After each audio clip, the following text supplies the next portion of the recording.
శ్రీ మహాగణాధిపతయ నమః. ఐం మహాసరస్వత్యై నమః. శ్రీ లలితాంబికాదేవియే నమః.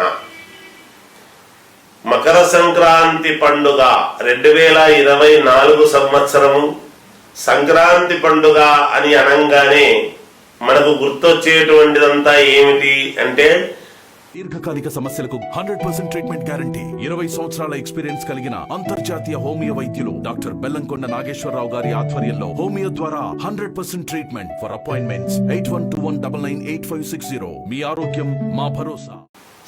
సహజముగా దేశానికి వెన్నెముగా అయినటువంటి రైతుల యొక్క పండుగ అనేటువంటిది.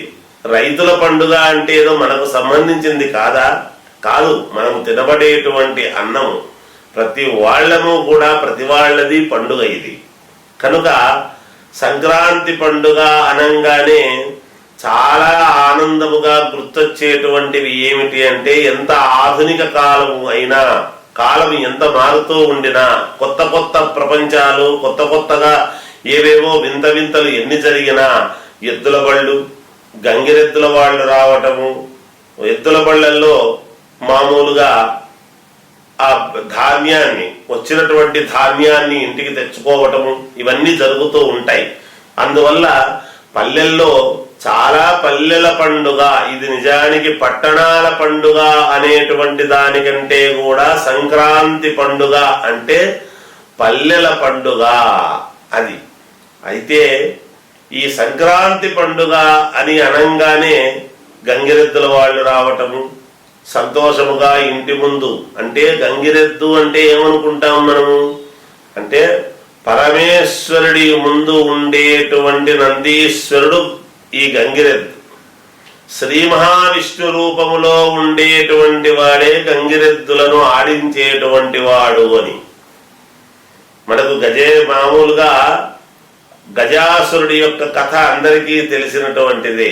అందుకని కదా అలా గంగిరెద్దుల వేషధారణలో వెళ్లి ఆత్మలింగాన్ని లోపల పెట్టుకున్నటువంటి గజాసురుని దగ్గర మళ్ళీ పరమేశ్వరుని రప్పించడానికి కావాల్సినటువంటి నాట్యము చేసి ఆనందపరిచారు. అలా ఇంట ఆనందపరుస్తూ ఉంటారు గంగిరెద్దుల వాళ్ళు. ప్రతి ఇల్లు కూడా ఆవు పేడతో అలుక్కుని ఇంటి ముందు పంచరంగుల వర్ణములతో ముగ్గులు పెట్టి చిత్ర విచిత్రమైనటువంటి ముగ్గులు వేస్తారు.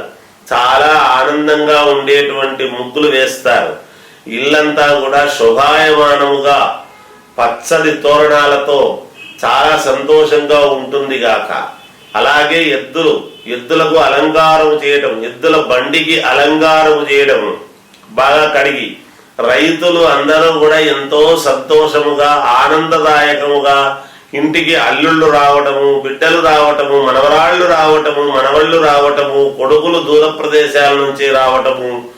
ఈ పండుగ వచ్చింది అంటే అందరి ఆనందము అంతా ఇంత కాదు. అసలు ఆకాశము భూమి రెండు ఏకమైనాయా, ఎక్కడో దూరంగా ఉండేటువంటి ఆకాశం ఒక్కసారిగా దిగొచ్చి భూమితో కలిసిందా అనేంతటి ఆనందముగా జరుపుకుంటాము ఈ సంక్రాంతి పండుగ అనంగానే. అలాగే మామూలుగా ఆ ధాన్యాన్ని ఇంటికి తీసుకురావటం ధాన్యలక్ష్మి. మరి లక్ష్మీదేవి కదా ధాన్యలక్ష్మి అంటే.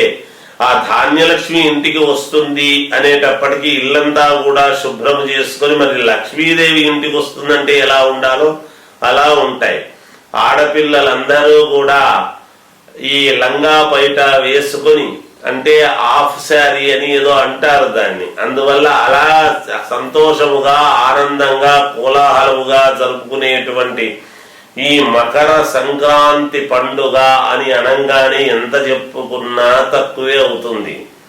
అలా అందరి ఇంటి ముందు ఒక్కొక్కరి ఇంటి ముందు ఒక్కొక్క రకమైనటువంటి ముగ్గులు, ఒకరికంటే ఒకరు బాగా వెయ్యాలి ఊరంతా వేస్తూ ఉంటారు. అలాగే ముఖ్యంగా చెప్పుకోవడానికి కావాల్సినటువంటి హరిదాసులు ఉదయాన్నే సూర్యుడు ఉదయించేటప్పటికే రావమ్మ మహాలక్ష్మి రావమ్మ అని పిలుస్తూ ఆ హరిదాసులు వస్తాడు. ఆ హరికి దాసుడు, దాసానుదాసుడు హరిదాసు. సాక్షాత్తు శ్రీ మహావిష్ణు స్వరూపములో ఉండేటువంటి హరిదాసు వస్తాడు. ఆ హరిదాసుకు అలా వంగంగానే మీద పెట్టుకున్నటువంటి తన తెచ్చుకున్నటువంటి పాత్రలో కాస్త బియ్యము మనము వెయ్యటం అనేటువంటిది చాలా పుణ్యప్రదం. అలా ఇవ్వడం అనేటువంటిది, అలా హరిదాసుకి ఎప్పుడైతే ఇస్తామో మనకు ఇంట్లో సస్యశ్యామలముగా మనకు సిరి పెరుగుతుంది అనేటువంటిది కూడా ఉంది. ఎందుకంటే దైవం మానుష రూపేణ అని, భగవంతుడు ఎప్పుడూ కూడా మనల్ని పరీక్ష చేయడానికి ఎవరో ఒకరి మనిషి రూపంలోనే వస్తాడు. మనకు కష్టాలు ఉన్నప్పుడే వచ్చి ఏదో కావాలి అని అడుగుతారు. అంటే వీడు చూద్దాం ఇవ్వగలుగుతాడా లేదా దుష్ట బుద్ధితో ఇవ్వకుండా లేదు పో అంటాడా అనేటువంటి పరీక్ష చేయటము భగవంతుడి యొక్క విధి విధానం. అందువలన ఎవ్వరికీ ఏది లేదు అని అనకుండా ఇచ్చినటువంటి వాడే మహనీయుడు అవుతాడు ఎప్పుడూ కూడా. ఇది నాకు ఉండాలి, నేను దాచుకోవాలి అంటే కాదు, ఇద్దాం, ఇస్తే ఎంత ఇస్తామో అంత వస్తుంది అని దాని అభిప్రాయం. అలా చేసేటువంటి వాళ్ళు. అలా సంక్రాంతి పండుగ ఇంటి ముందు గొబ్బెమ్మలు అంటే పేడతో తయారు చేసినటువంటిది. పేడ అంటే ఏమిటి? అది కూడా లక్ష్మీదేవే. వాటితోనే నుగ్గులు తయారు చేస్తారు. ఆ నుగ్గులతో మళ్ళా మనం మామూలుగా ఎండబెట్టినటువంటి నుగ్గులతో చేసేటువంటి దాన్ని మళ్ళీ రథసప్తమి నాడు మళ్ళీ మనం చేసుకుంటాము. ఇలా పాలు పొంగించడం ఇంటి ముందు ప్రతి వాళ్ళు కూడా పొంగళ్ళు చేసుకోవడం సంక్రాంతి పండుగ అంటే ఆ పొంగలి చేసి సూర్యభగవానుడికి నివేదన పెట్టి చేసుకుని సంతోషముగా జరుపుకునేటువంటి పండుగ సంక్రాంతి పండుగ. అందుకని ఈ సంక్రాంతి పండుగ వచ్చింది అంటే పంటలు బాగా పండి చేన్లకంతా కూడా సంతోషముగా కోతలు కోసుకుని ఇంటికి తెచ్చుకొని ధాన్యాన్ని ఒక గాజాలో పెట్టుకుని వచ్చినటువంటి కొత్త ధాన్యాన్ని దేవాలయాలకు గాని పురోహితులకు గాని కొంతమంది వాళ్ళ దగ్గర పనిచేసేటువంటి పనివాళ్లకు గాని మరి సంవత్సరం పొడవునా పనిచేసినప్పుడు రైతులు నమ్ముకొని వాళ్ళ దగ్గర పనిచేసేటువంటి వాళ్ళకు కూడా ఆ ధాన్యాన్ని కొలిచి ఇంటికి తీసుకెళ్లి పో, సంవత్సరం పొడవునా నీవు నీ భార్య పిల్లలు అందరు తినిపోండి అని చెప్పి పంపించేవాళ్ళు. ఆ రోజుల్లో డబ్బు తక్కువ, ధాన్యమే ఎక్కువ. ధాన్యలక్ష్మి ఉంటే అన్ని జరుగుతాయి, తిండి గింజలు ఉంటే మిగతా ఏ కష్టమైనా పడొచ్చు అనుకుని కష్టపడి భూమాతను నమ్ముకొని ఇప్పటికీ భూమాతను నమ్ముకొని జీవనము గడిపేటువంటి వాళ్ళు చాలా మంది, కోటాను కోట్ల మంది ఉన్నారు. అందుకనే రైతుల కంట నీరు పెట్టకుండా రైతుని ఎవరైతే మనము సంతోషపరిచి సంతోషముగా ఉండేట్టుగా చూస్తామో మనకు మన పిల్లలకు అన్నం అనేటువంటిది దొరుకుతుంది. ఏ రైతును కన్నీరు పెట్టించేటువంటి పరిస్థితికి మనం ఎప్పుడూ కూడా దిగజారరాదు. ఈ రోజు మనకు దండిగా ఉంది అని రైతుని ఎప్పుడైతే కష్టపెడతామో ఈ ఉన్నది ఎటు మటుమాయమవుతుందో కూడా తెలియదు.